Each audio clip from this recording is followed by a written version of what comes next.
Yo, what's the deal? It's your boy M.365 Fitness coming to you guys with another exercise. This time around, we're going to be working on our core. For this exercise, all you're going to need is one of these pulley machines with the rope extension, maybe even a yoga mat for your knees.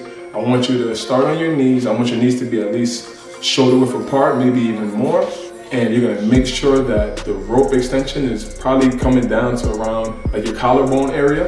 You're going to hold on to the rope extension, and I just want you to go all the way down. I want you to drive your knees between your legs, I want you to drive your knees between your legs and come back up to full extension and repeat. You're gonna keep doing that over and over again. You're gonna feel the contraction in your abdominal area, and I want you to really crunch those abs, okay? As you're going down and coming all the way back up and crunch them down again, okay? That's gonna be the exercise.